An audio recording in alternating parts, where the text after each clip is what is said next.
Hari ini saya mau membagikan firman Tuhan, saya berikan judul Out of the Box.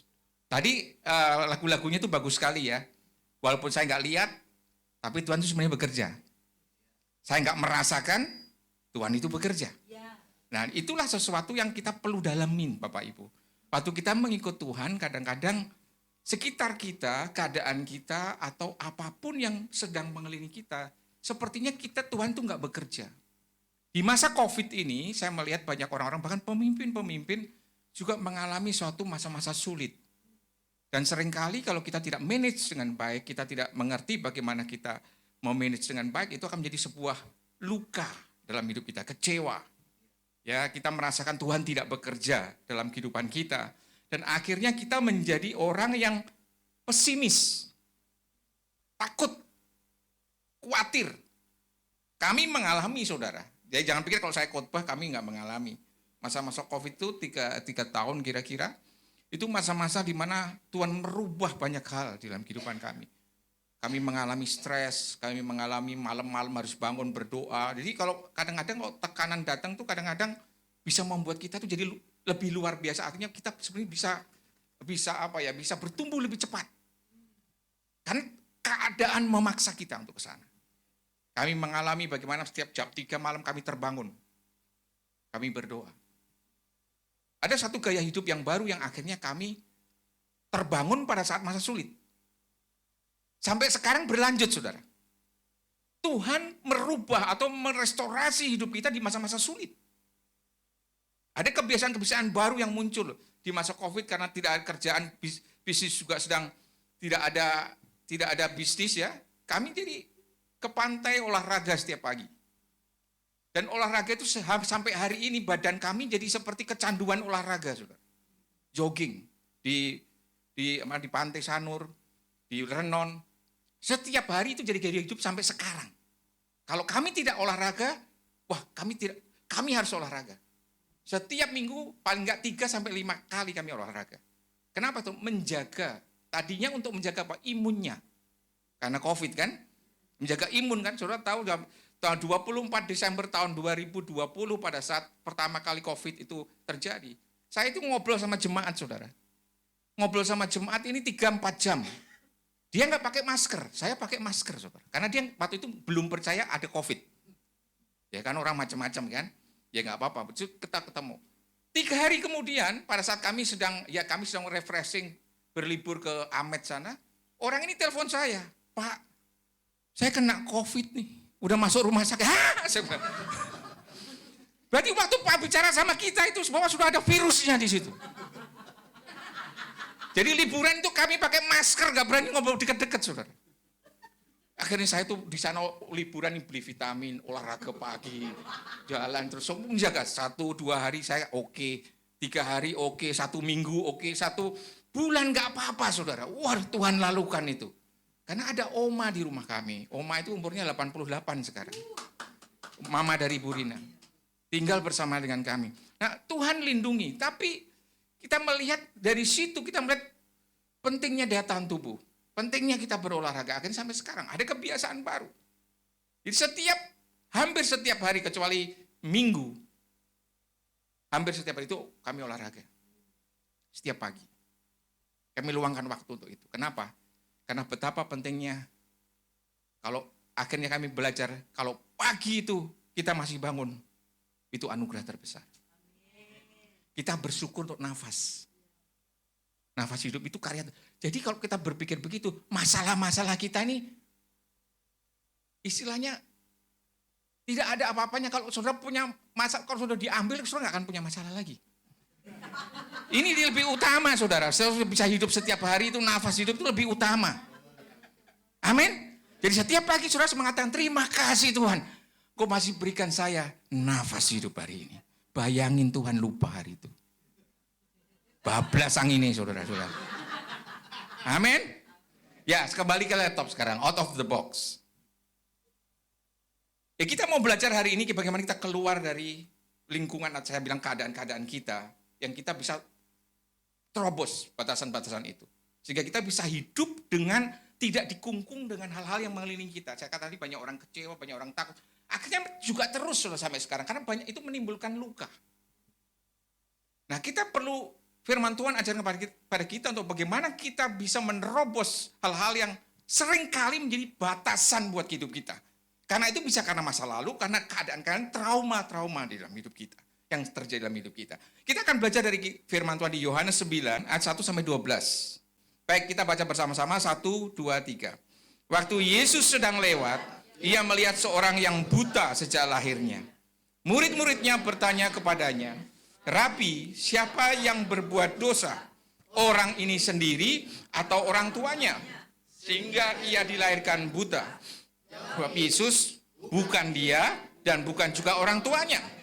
Tetapi karena pekerjaan-pekerjaan Allah harus dinyatakan di dalam dia. Kita harus mengerjakan pekerjaan-pekerjaan Dia yang mengutus aku selama masih siang.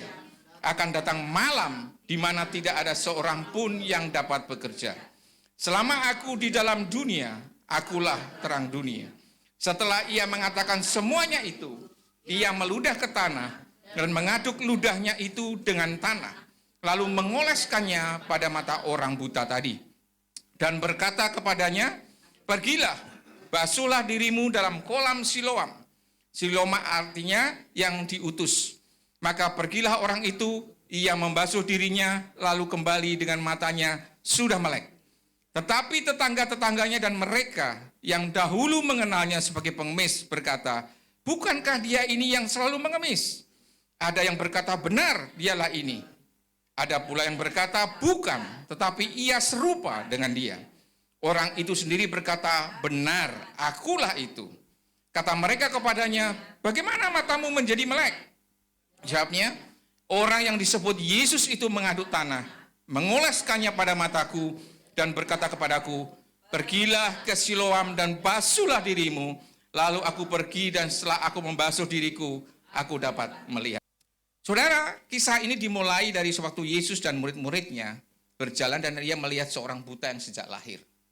Ya, orang buta sejak lahir. Lalu murid-muridnya tanya, kalau saudara melihat ada orang buta sejak lahir, pasti orang akan berpikir, kenapa dia lahir? Kalau lahir untuk buta, gak bisa lihat. Misalnya ya, saya punya anak buta sejak lahir. Pasti sebagai orang tua, saya akan bertanya, kenapa kok izinkan dia lahir, Tuhan? Dia gak bisa lihat, gak bisa ngapa-ngapain. Ngapain dia lahir? Apa gunanya dia lahir? Nah, itu pikiran itu juga ada di pikiran murid-murid Yesus. Jadi dia bertanya kepada Yesus, orang ini buta sejak lahir. Ini salahnya siapa? Salahnya dia atau salahnya orang tuanya? Itu kan kita selalu berpikir, kalau anak kita pasti orang tuanya itu berdosa tuh. Pasti ada kutuk tuh. Pasti ada ini tuh. Nah, begitu kan? Nah, itu juga dialami oleh murid-muridnya pada saat itu. Dan Yesus menjawab, di sini dikatakan bukan dia dan bukan orang tuanya. Supaya pekerjaan-pekerjaan dikatakan yang besar dari Allah harus dinyatakan melalui orang ini. Kalau kita melihat cerita ini, kita akan berpikir bahwa sepertinya orang buta ini nggak ada gunanya. Untuk apa dia lahir? Seperti kayak sampah lah gitu ya. Orang tuanya sendiri mungkin sudah menolak dia. Karena buat apa? Ini wasting time, buang waktu, merepotkan anak ini. Bayangin gini, mandi harus dituntun, makan harus disuapi, ya. Nanti ngapain? Semua nggak bisa sendiri, saudara. Itu pertanyaan-pertanyaan yang pasti kita akan tanyakan. Kalau kita punya anak atau punya orang dekat kita, dia lahir dalam keadaan begitu. Tetapi yang kita belajar dari ayat ini, kita belajar. Orang yang sepertinya tidak ada harganya. Perkataan Yesus itu membuka pikiran murid-muridnya. Kenapa, saudara? Kenapa murid-muridnya berpikir begitu? Karena di ayat di Yohanes 5 ayat 14, itu ada sebuah cerita. Orang yang sudah 38 tahun, dia lumpuh. Yang di kolam Bethesda. 38 tahun. Dia bilang, waktu Yesus ada datang ke situ, Yesus tanya sama dia, apa yang kau ingin? Aku nggak bisa masuk ke kolam. Pada saat itu kalau orang masuk ke kolam, dia sembuh. Nah karena dia lumpuh, nggak ada yang bawa dia ke kolam. Diduluin sama orang terus. Nggak bisa masuk. Nah saudara, waktu Yesus menyembuhkan orang ini yang 38 tahun itu, Yesus bilang begini, kamu sudah sembuh. Karena itu jangan berbuat dosa lagi. Supaya keadaan yang lebih buruk tidak terjadi padamu. Nah saudara lihat ini, pengalaman ini murid-muridnya mulai berpikir setiap orang yang mengalami sakit penyakit yang parah begitu, itu karena dosa. Jadi kadang-kadang kita berpikir begitu, semua apa yang terjadi dalam hidup kita itu pasti karena ini. Tuhan nggak bekerja. Ya aku memang sial. Aku memang dilahirkan begini. Ya aku memang lahir begini, orang yang jauh dari semua ketidakmampuan. Nah, orang sudah dilingkupi dengan pikiran-pikiran yang membatasi di situ. Dan di saat seperti itu, Yesus mengatakan tidak. Bukan salahnya anak orang itu, bukan salahnya orang tuanya. Tapi supaya pekerjaan Allah harus dinyatakan, harus ada kata harus, saudara. Yesus ingin membuka pikiran muridnya supaya mereka tidak hanya berpikir dari semua yang biasa. Seringkali pikiran-pikiran yang biasa terjadi, keadaan-keadaan itu membentuk pikiran kita, yaudah kita di sini kayak bangsa Israel, saudara. Sudah biasa diperbudak. Ya, diperbudak berapa tahun tuh? 430 tahun, saudara. Pikirannya udah nggak pernah berpikir dari buyut, habis buyut apa ya? Bawah. Pokoknya buyut terus apalah oma sampai semuanya itu budak semua, saudara. Nggak pernah berpikir saya tidak akan jadi budak lagi, nggak pernah berpikir begitu. Semua sudah membatasi dia. Makanya waktu Tuhan melalui Musa bebaskan mereka, pikiran itu nggak langsung hilang. Kalau ada masalah langsung, mendingan aku balik lagi. Susah untuk berpikir yang baru, saudara. Yesus ingin murid-muridnya berpikir bukan hanya dalam satu kotak yang sama. Karena Yesus bekerja sanggup melakukan hal-hal yang di luar biasa. Katakan amin. Dan Yesus mengatakan dan melalui dia ada pekerjaan-pekerjaan Allah yang harus dinyatakan. Amin Bapak Ibu. Nah bagaimana kita menerobos cepat-cepat saya melingi kita? Kita kan belajar 3 hal. Yang pertama, saya akan sebut ini supaya gampang, singkat-singkat aja. Tujuan atau rencana. Hidup itu kita harus mengerti bahwa ada tujuan.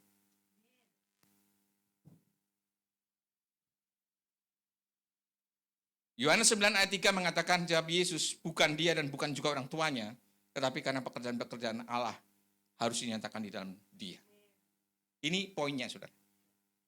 Siapapun saudara, siapapun kita, apapun keadaan kita, dimanapun dari mana kita berasal, siapapun orang tua kita, ingat ini. Kalau Tuhan izinkan kita diciptakan, ada rencana Tuhan. Dan tujuan, kenapa? Saudara dan saya ada. Yang pasti, rencana Tuhan lebih besar. Keluar dari apa yang saudara bisa pikirkan, bisa rasakan. Yang saudara mungkin gak bisa lihat sekarang.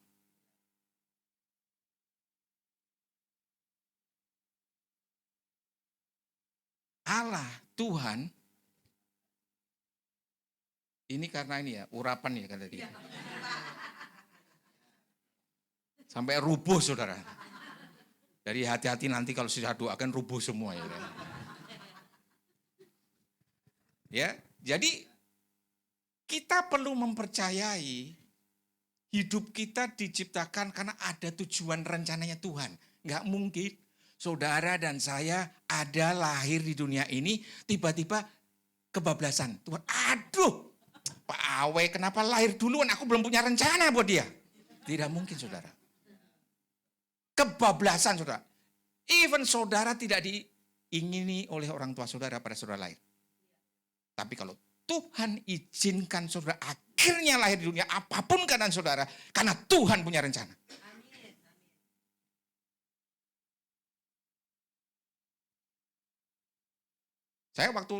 Saya dilahirkan dari keluarga yang berkekurangan. Saya punya 4 saudara, 5 termasuk saya, adik perempuan saya 1 paling terakhir. Masa kecil saya, masa-masa yang sulit. Saya setiap hari sekolah 4 kilo PP jalan kaki, saudara. SMA. Dan saudara tahu kalau lewat itu, jalan itu ada sungai. Nah sungainya ini batu-batu kan kalau sungai-sungai. Kalau hujan itu banjir situ, saudara. Dan dia punya di atas itu ada jembatan, 2 kayu papan gitu. Nah jembatannya itu nggak ada pegangannya. Nggak berani saya lewat situ. Jadi mau nggak mau kalau hujan pasti basah semua. Jadi pernah satu kali lagi banjir itu sungai, kan arusnya deras tuh. Ada orang tua. Bagaimana saya nyebrang ini? Arusnya kuat sekali nih. Ada orang tua, saudara. Ambil di pohon, pakai tongkat. Dia nyebrang pakai tongkat itu.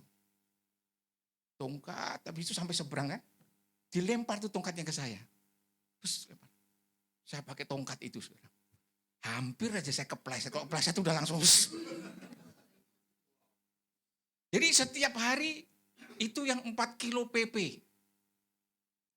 Itu hampir jadi selama 3 tahun hampir, tapi tidak selalu karena kadang-kadang saya ikut teman saya kalau pas lagi ada dia punya motor, kalau dia lagi kosong, dia lagi bersama, saya bisa ikut. Tapi hampir setiap hari lewat situ. Dan itu yang membuat keluarga kami begitu sulit, makan sulit. Bapak saya meninggal waktu saya masih kelas 5 SD.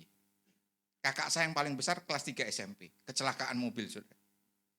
Mami saya waktu janda umur 37 tahun. Dan dia tidak menikah lagi. Berjuang keras untuk anak-anaknya. Dan kami mengalami masa sulit. Jadi akhirnya membentuk pola pikir saya, hidup itu sulit. Saya nggak mungkin bisa berhasil. Hidup itu pokoknya susah. Sedangkan tetangga saya ini orang yang berada, saudara. Dia yang akhirnya banyak nolong kita kadang-kadang. Dia berada yang paling di desa itu paling kaya lah gitu ya. Jadi saya mikir, saya beli kaos kaki aja nggak bisa loh. SD saya nggak pakai sepatu, saudara. Jadi kaki saya kalau manjat pohon kelapa masih bisa dulu. Karena sudah kapalan kan. Manjat begini, mojok pohon bambu, pohon jambu, semua di belakang rumah saya ada pohon jambu, saudara. Setiap hari kalau pas lagi berbuah saya naik ke atas, itu kan semut-semut merah angkrang itu namanya, itu kan langsung begini sudah biasa, saudara. Jadi pemikiran masa lalu saya membuat saya berpikir hidup itu sulit. Saya terbatasi begitu cara berpikirnya. Tapi setelah saya bertobat, saya mendapat satu kebenaran-kebenaran baru. Bahwa Allah itu bisa rubah. Saya ingat perkataan ibu saya. Dia ingat waktu kami kecil-kecil, ingat ini ya. Keadaanmu tidak akan begitu terus. Mami saya orang yang rajin berdoa. Keluarga saya, kakak saya jadi pendeta satu di yang paling tua di Ungaran, gereja JKI, saya juga, dan yang 3 kerja. Dan betul, Tuhan rubah. Waktu saya mengikut Tuhan rubah hidup saya. Cara berpikir saya, kamu tuh bisa berhasil. Kamu bisa maksimal hidup. Dan itu yang merubah akhirnya cara berpikir saya dirubah, akhirnya saya berubah dalam semua. Saudara, kalau saudara tahu saya mimpin di sini nih, kalau dulu SMA nggak mungkin saudara akan punya bayangan saya akan mimpin orang. Saya itu hidup dalam rendah diri, nggak percaya diri, minder, saudara. Jadi kalau saudara hari ini bisa lihat saya mimpin orang itu, wah teman-teman saya itu pasti heran, saudara. Tuhan bisa rubah semuanya. Nah ini keadaan-keadaan yang Tuhan bisa rubah dalam hidup kita. Ingat bahwa Tuhan punya rencana. Waktu saya, kapan saya itu? Suatu saya menemukan perkataan Tuhan dan saya mempercayai bahwa Tuhan punya rencana di dalam kehidupan saya. Itu karena saya lahir di dunia ini. Nggak peduli dari mana kita dilahirkan. Katakan amin. Kutuk-kutuk apapun saudara tidak akan bisa menghalangi pekerjaan Tuhan kalau saudara mempercayai firman Tuhan. Yesus mengatakan kepada murid-muridnya, melalui orang ini pekerjaan-pekerjaan Allah harus dinyatakan. Katakan kepada saya, melalui saya pekerjaan-pekerjaan Allah harus dinyatakan. Sekali lagi, melalui saya pekerjaan-pekerjaan Allah harus dinyatakan. Lebih keras, melalui saya pekerjaan Allah harus dinyatakan. Amin. Itulah mengapa kita lahir, saudara. Banyak orang memang, kita nggak usah nyalahin masa lalu. Memang banyak hal yang dosa itu membuat kita menjadi terbatas semua. Tapi suatu kita ketemu dengan Tuhan, Tuhan memulihkan kembali. Allah punya dan rencananya Tuhan itu nggak pernah terbayang. So, buka di Mazmur 92, next. Ini Mazmur 6 dan 7 dikatakan demikian, saudara. Betapa, ini Raja Daud yang menulis ya. Betapa besarnya pekerjaan-pekerjaanmu ya Tuhan. Dan sangat dalam rancangan-rancanganmu. Orang bodoh tidak akan mengetahui. Dan orang bebal tidak akan mengerti hal itu. Berapa banyak saudara mau jadi orang bodoh dan orang bebal? Enggak ada kan? Jadi ini kata-kata orang bodoh itu orang-orang yang mengignore. Artinya orang-orang yang enggak peduli. Artinya mereject, menolak perkataan firman, mengabaikan, itu seperti orang bodoh dan orang bebal. Firman ini katakan betapa besar pekerjaan-pekerjaanmu ya Tuhan, dan dalamnya. Saya nggak pernah membayangkan saya akan memimpin. Itu membuktikan bahwa hari ini, saya waktu saya berjalan dalam Tuhan, saya nggak pernah membayangkan itu. Itu Tuhan yang buka nanti. Dalam perjalanan kita dengan Tuhan, mengenal Tuhan, Tuhan akan buka, Tuhan akan berikan jalan, Tuhan akan berikan kesempatan. Jangan takut, saudara. Saudara perlu mempercayai bahwa Tuhan punya rencana-rencana yang besar di dalam kehidupan kita. Aku gak bisa lihat, Pak. Ya, dia laku lagi dia. Aku gak bisa lihat, gak apa-apa gak bisa lihat. Jalanin aja. Aku gak merasakan aku menjadi Tuhan pakai. Berjalan sama Tuhan. Tuhan akan berikan kesempatan-kesempatan itu. Dan Tuhan siapkan kita. Amin. Yes, amin. Katakan yes, amin. Amin. Supaya itu mendobrak semua tembok-tembok di pikiran kita nih. Yang mengatakan, aduh hidupku memang begini. Aku orang gagal, gak mungkin bisa berhasil. Selama ini aku juga gagal. Pikiran kita kadang-kadang membatasi. Makanya Yesus selalu merubah seseorang dengan perkataan firman. Pada waktu Musa mengatakan, aduh aku gak bisa Tuhan, aku gak bisa ngomong. Bagaimana aku bisa ngomong sama bangsa Israel untuk keluar dari Mesir? Gak bisa. Tuhan ngomong lagi, deal sama dia. Sampai Musa akhirnya ngomong, yes. Gideon sama. Aku dari keturunan yang kecil, kaum yang lemah, itu semua juga banyak alasan, saudara. Tuhan harus deal sama dia. Abraham sama. Ketawa. Bagaimana bisa punya anak? Sarah sudah. Gak mungkin punya anak.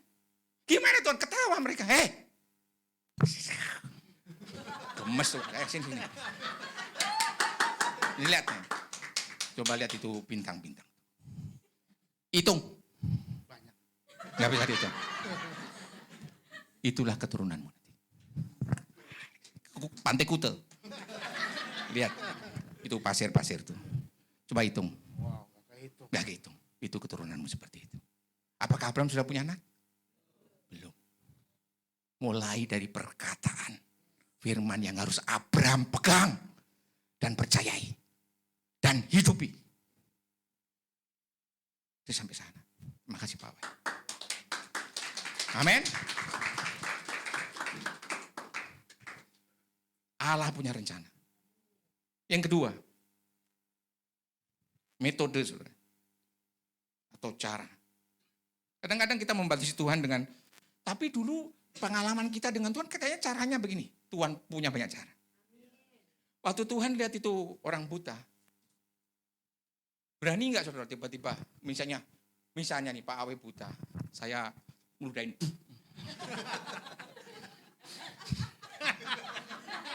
Lari saudara.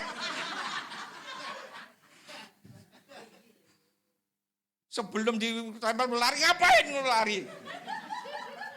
Tapi kan dia buta, nggak bisa lari. Cara Tuhan selalu kadang-kadang nggak masuk di akal kita. Tapi percaya, belajar percaya. Kalau kita mengatakan Tuhan itu Tuhan saya, itu artinya relationship, hubungan. Kita dengan Tuhan didasarkan pada sebuah hubungan. Bukan tradisi. Nanti kita akan belajar yang ketiga, poin ketiga. Hubungan. Hubungan dasarnya apa sih? Dasar dari sebuah hubungan itu apa?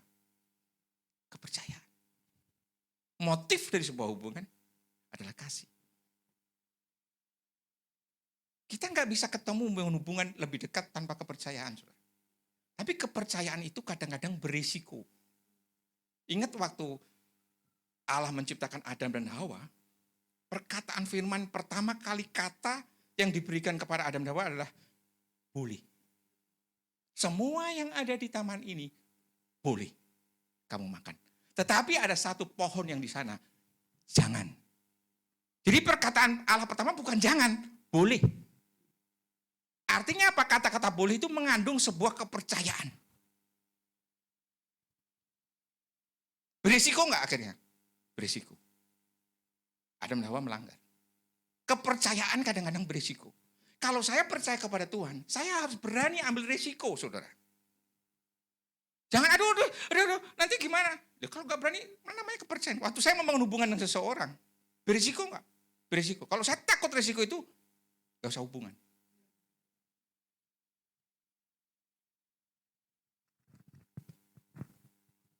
Allah memulai dengan kepercayaan. Percaya kepada manusia. Bahkan waktu manusia gagal, Allah tetap memberikan pengampunan untuk bisa kembali membangun kepercayaan. Dalam hubungan suami istri, hubungan kita, kasih itu kadang-kadang bisa kita udah gak punya kasih satu sama lain. Kadang-kadang.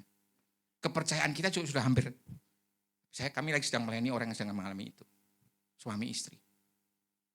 Kasihnya udah luntur. Mereka tetap sayang, tapi kasihnya sudah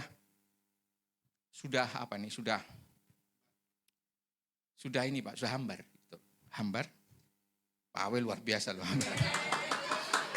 Kasihnya sudah hambar, sudah nggak punya kepercayaan satu sama lain. Nah makanya hubungan itu bisa lama, walaupun ini terjadi kasih, apa yang menyebabkan bisa lama? Waktu ada pengampunan dan komunikasi. Itu yang membuat hubungan itu bisa jadi lama. Ada kadang-kadang hubungan itu kasih sudah hambar, kita nggak percaya lagi.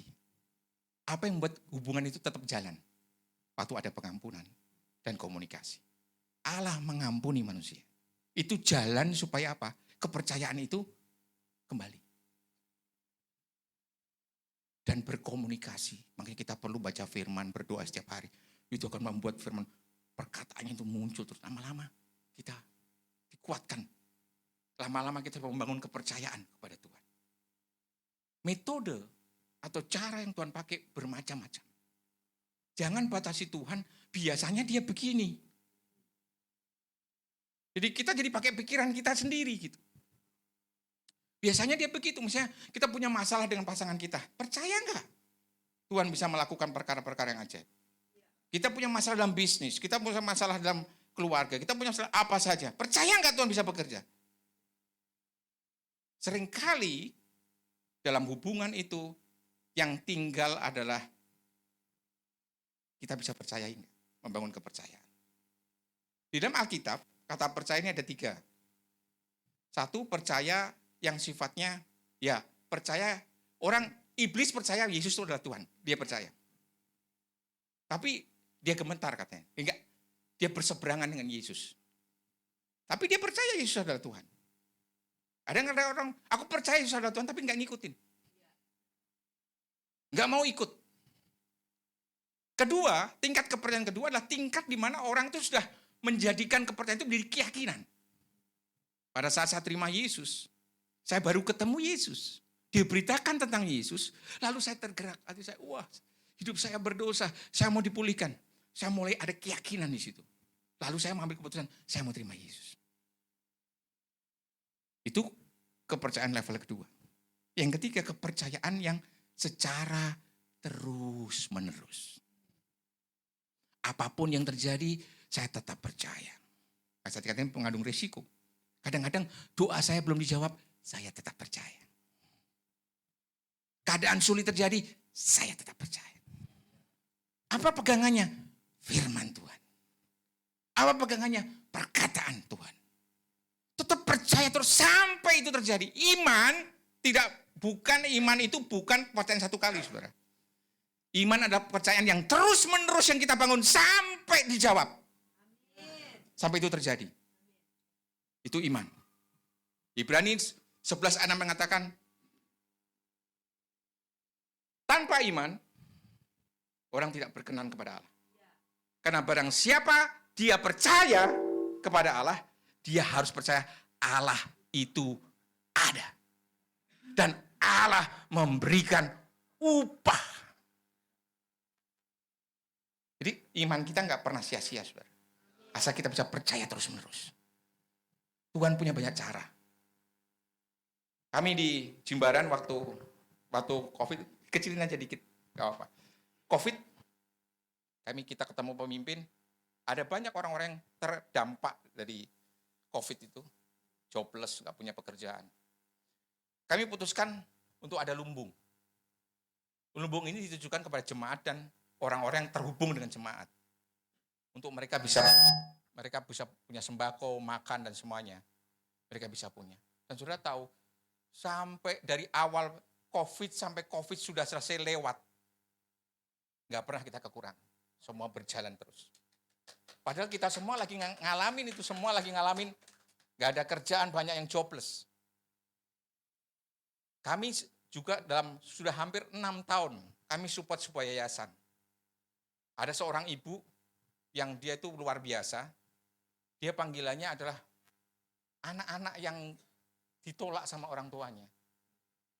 Dia pelihara kebanyakan dari bayi. Diserahkan bukan dari besar, dari lahir.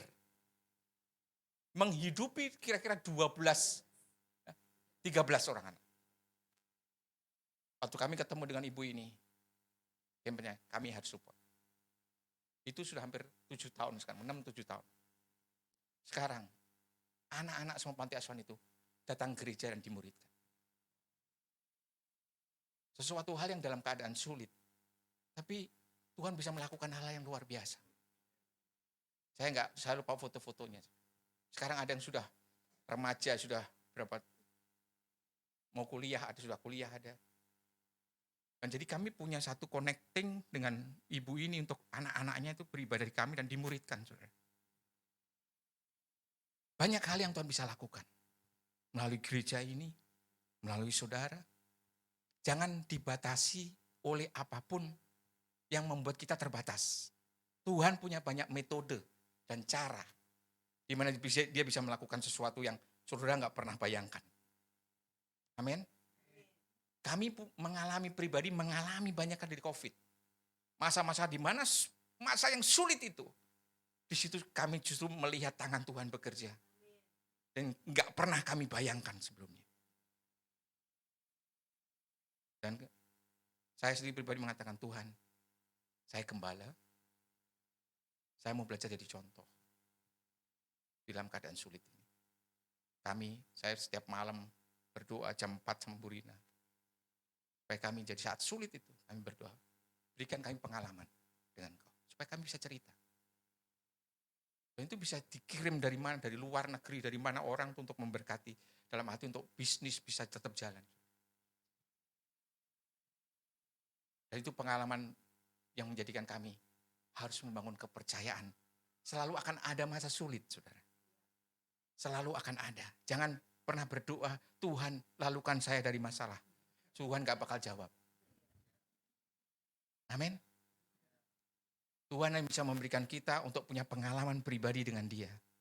Bagaimana Tuhan ada di saat sulit. Ada di saat dimana kita seperti sendirian, bahkan di saat bahaya. Tuhan ada di situ. Kita perlu mengalami itu Bapak Ibu. Supaya kita punya hubungan yang lebih dekat dengan Tuhan. Percaya, trust kepada Dia. Itu kadang-kadang kita masih, itu saudara bayangin aja orang 40 tahun belajar bangsa Israel gak lulus-lulus saudara. Mengenai percaya gak lulus-lulus. Sampai akhirnya Tuhan bilang gak ada yang masuk sama sekali loh ke tanah perjanjian. Generasinya Musa, gak ada sama sekali. Dosanya apa? Gak percaya, bukan dosa perzinahan saudara. Perzinahan dalam tanda kutip, mereka itu selalu memalingkan dirinya dari Tuhan. Gak percaya saudara. Dan itu masalah besar. Kalau kita hidup dengan Tuhan, bangun percaya kepada Tuhan. Berisiko, yes berisiko. Berani gak ambil risiko itu? Masa Tuhan biarin kita mati? Saya ingat Pastor Ari suatu kali, waktu masih sama saya Pastor Ari yang di Kupang sekarang. Waktu beliau sudah mau pulang Kupang saudara. Udah gak ada kerjaan, udah gak datang ke saya, Pastor Bambang saya mau pulang. Ya, pulang Sumba pada saat itu.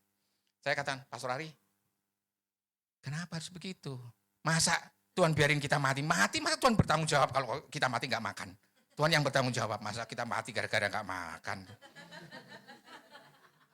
Akhirnya diambil kembali saudara, gak pulang saudara akhirnya. Tinggal sampai sekarang menggembalakan di Kupang itu. Jadi jangan takut, masa saudara takut mati gara-gara gak makan saudara. Percaya kepada Tuhan, amin. Lakukan yang terbaik yang saudara bisa lakukan. Jadi heboh sekali. Roma 8 ayat 28 kita akan belajar ya.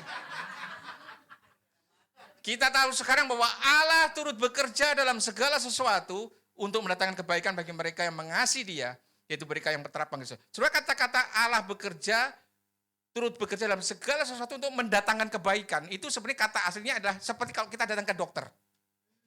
Datang ke dokter, apa saudara? Sakit, diobati.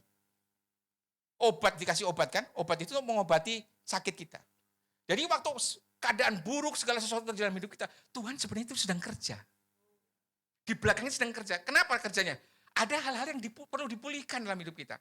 Mungkin kita sering komplain. Di keadaan sulit itu di Tuhan supaya nggak komplain, gampang komplain nih orang. Gitu. Diobati saudara. Ya kan, diobati. Jadi ada yang suka yang nggak bener gitu kan. Kenapa ya aku nggak diberkati? Aku sudah doa jungkir balik, nggak ada. Tuhan sedang obati supaya jadi benar. Karena di situ Allah mendatangkan kebaikan. Jadi Allah itu kita hidup tidak pernah di luar kontrolnya Tuhan. Di keadaan apapun. Sesulit apapun keadaan kita, yang mungkin kita berpikir Tuhan sudah nggak ada lagi, itu Tuhan sedang bekerja. Bangun kepercayaan seperti itu. Saya ada satu jemaat habis COVID ini, komplain terus. Karena sedikit ketakutan, ada sedikit ketakutan. Saya kan gak berani nyinggung dia ya, ngomongnya saya halus. Seringkali keadaan sulit kita makin lama, karena kita itu belum berubah. Jadi ngomongnya begitu, kalau saya memang berubah dulu dong, itu kan tersinggung dia kan. Jadi seringkali, saya kasih contoh, ada contohnya di Alkitab. Itu bangsa Israel tuh. Gak berubah-berubah. Ya di situ terus. Kasih contoh saudara. Nah ya kan. Nah jangan tersinggung ya kalau saya ngomong gitu ya. Karena kadang-kadang Tuhan itu bekerja. Cuman kita belum siap dapat sesuatu. Karena kita masih sama. Cara pikirnya masih sama, gaya hidupnya masih sama, semuanya masih komplain, terus masih komplain. Ya Tuhan tunggu aja, sampai dia benar, diobati. Terus enggak sembuh-sembuh, diobati terus, sampai akhirnya sudah sembuh. Amin?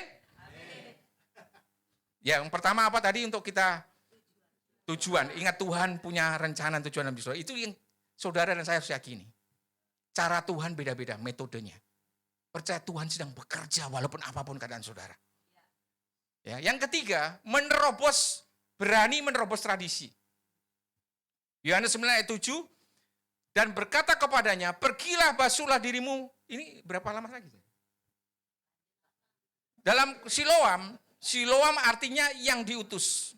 Maka pergilah orang itu, ia membasuh dirinya lalu kembali dengan matanya sudah mulai. Saudara, Yesus sudah kasih ludah, kasih pasir, kasih gini, itu belum sembuh saudara. Saudara bisa marah sama Yesus loh kalau begitu. Ngapain aku dikasih begini? Oh baunya nggak enak lagi. Bayu habis makan jengkol ya. Begitu. Ya kan begitu kan, kok nggak enak sekali nih baunya gitu kan. Yesus suruh lagi tuh orang buta ke Siloam.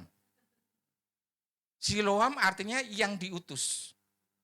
Yang diutus ini Siloam ini menggambarkan sebenarnya gambaran mengenai Mesias. Nah orang-orang Farisi, dia nggak berani meninggalkan tradisinya. Makanya nunggu Mesias terus kan. Nah, sekarang. Nah ini harus diterobos untuk orang buta ini melihat. Berani melawan tradisi. Dia bisa dikucilkan loh. Ditolak. Makanya orang-orang zaman itu, orang-orang Yahudi nggak pernah mau ke Siloam.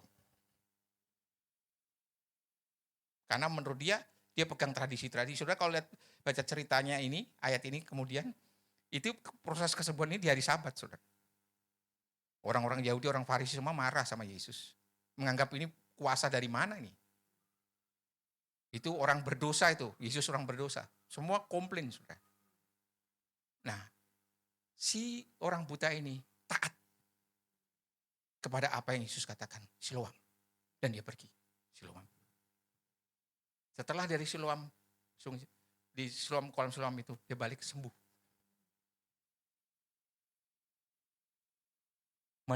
Berani merobos tradisi artinya, berani mentaati perkataan firman lebih daripada apapun.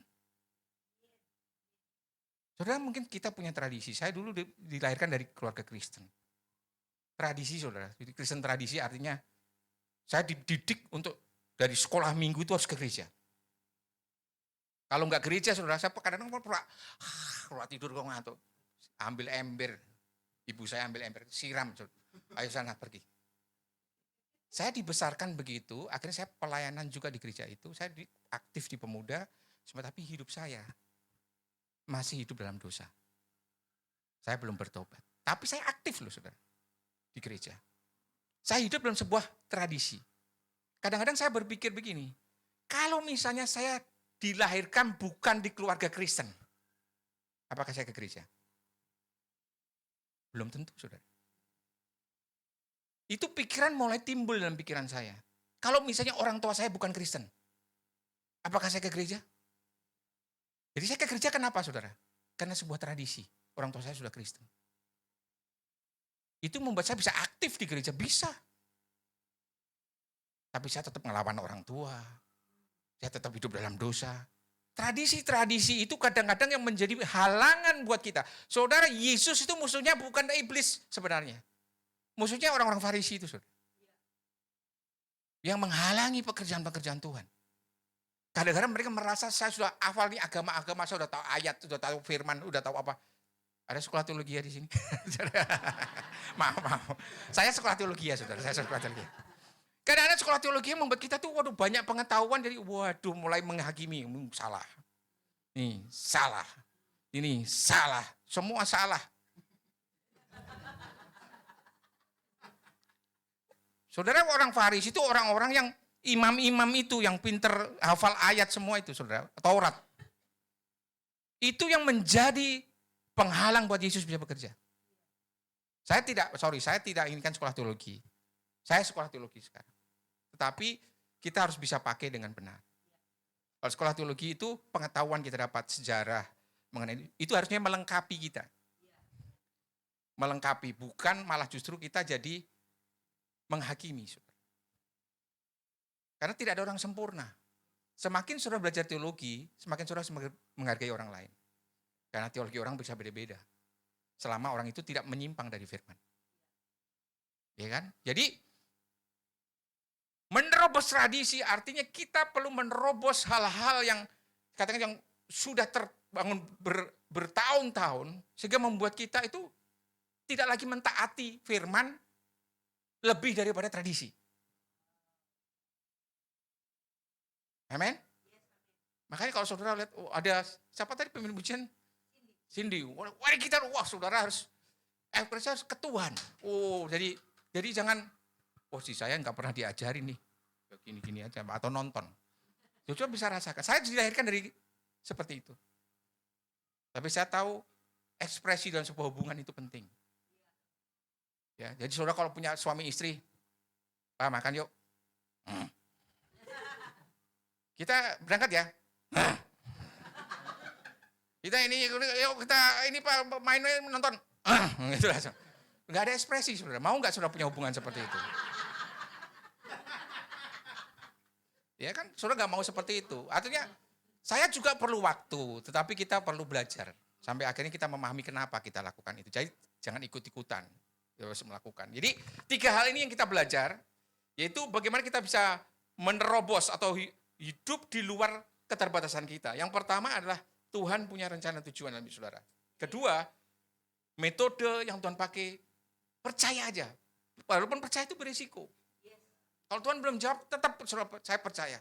Jadi saudara memegang firman itu menjadi pegangan hidup akhirnya. Yang saudara percayai. Dan iman itu akan membuat jadi kenyataan kalau iman itu selalu percaya secara terus-menerus. Sampai itu terjadi. Ibrani 11 ayat 1 iman itu nanti baca di rumah. Ketiga, berani menerobos tradisi. Artinya mentaati firman lebih dari apapun. Tradisi-tradisi yang biasa terjadi. Saya tutup dengan Yohanes 14 ayat 12. Aku berkata kepadamu, sesungguhnya barang siapa percaya kepadaku, kepada firman, kepada Tuhan, ia akan melakukan juga pekerjaan-pekerjaan yang aku lakukan. Bahkan pekerjaan-pekerjaan yang lebih besar daripada itu. Sebab aku pergi kepada Bapa. Yesus ingin kita mengalami. Yesus ingin kita percaya kepada Dia. Supaya kita bisa melakukan, mengalami hal-hal yang lebih besar. Amin Bapak Ibu. Dan saya percaya gereja ini setiap saudara dimulai dari setiap pribadi. Saudara hidup keluar dari kotak-kotak yang menghalangi pekerjaan Tuhan yang besar. Berjalan ke sana. Amin. Berani mentaati firman. Percaya Tuhan punya rencana tujuan dalam hidup saudara. Ingat Tuhan mampu bekerja dalam segala keadaan apapun. Untuk mendatangkan kebaikan, menyembuhkan saudara. Amin. Mari kita bangkit berdiri Bapak Ibu Saudara.